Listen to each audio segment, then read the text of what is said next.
The country's leadership is yet to decide on whether to hold elections or extend the transitional period, as the terms and legitimacy of the unity government is fading out in the coming days. According to the agreement, the unity government is supposed to be dissolved on 22nd of September, 3 months before the election period in 22nd of December 2024, and the parties who are signatories to the peace deal are racing up with the time. Top members of the political parties who are signatories to the peace agreement, comprising of the SPLM-IG, SPLM-IO, SOA, OPP and FDs, following an extensive meeting discussing and brainstorming for a number of days, finally reach a consensus and sign a comprehensive report, findings and recommendations regarding tasks accomplished and pending in the provisions of the peace agreement that are critical to move the country to the path of stability,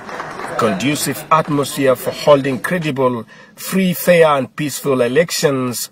The members of the political parties who are signatories to the peace agreement in the high-level standing committee and national transitional committee receive comprehensive detailed reports from electoral institutions ranging from National Constitutional Review Commission, National Bureau of Statistics, Political Parties Council, National Election Commission, Ministry of Justice and Constitutional Affairs, as well as security mechanisms including JMCC, JDB, JTSC on the activities of their various institutions. نحن قعدنا وجلسنا أطراف اتفاقية لحنا في قضايا لسه ما تم تنفيذه وفيه دستور دايم موجود في اتفاقية. دستور ده كله أساس مرجعي كله لاتفاقية، وده كله بيجيب الانتخابات كله فيه رياضة سياسية في دولة جنوب السودان.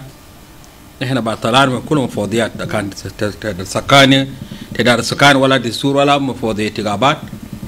نحن جلسنا وراجعنا حسب الله جاي من مفوضية الدستور واعتراف اتفاقية. قلنا نحن نرفع كل ما تم لمؤسسة الرئاسة في وقت مؤسسة الرئاسة قرروا، وبعدها مؤسسة الرئاسة يطلع بالتوصية الكبير لكل مواطنين دول جنوب السودان. في مقام الأول نحن نحافظ على السلام والاستقرار لكل مواطني جنوب السودان. According to the officials, the report from the electoral and security institutions indicating that majority of the activities in the provisions of the peace agreement were not fully being implemented to the letter and spirit, putting the existence of holding elections at stake. On the basis of our analysis, assessment and observations, we have made recommendations to the presidency. And these recommendations are strictly technical, based on the technical reports that we have received from the institutions that are concerned with election. Whatever decision that will be made by the extended meeting of the presidency, which will include the heads of various political parties, will be a technical decision and not a political decision. As the chairman have said, our commitment is to ensure that we maintain the peace that we have achieved under the R-Axis, and that we carry the country forward until the people of South Sudan vote for their leaders. That is the commitment that we as a committee have got, and we are here to support the leadership, the presidency, which will sit and make a final decision. Members of the high-level Standing Committee on Roadmap and National Transitional Committee, as well as the political parties, would present the final copy of the comprehensive reports, recommendations and findings from the electoral and security institutions to the presidency.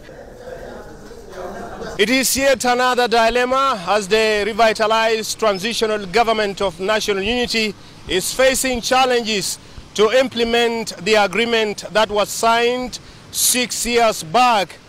As the transitional period nearly ending, reports from the security and electoral institution indicating that 90 to 80% of the activities in the peace agreement are still pending, questioning the possibilities of holding an elections in December 2024. The ball is now being given to the top government leadership and the presidency to decide whether the country will go for an elections or for an extension that we are yet to see and to hear. Gore Anthony, SSBC News, Juba.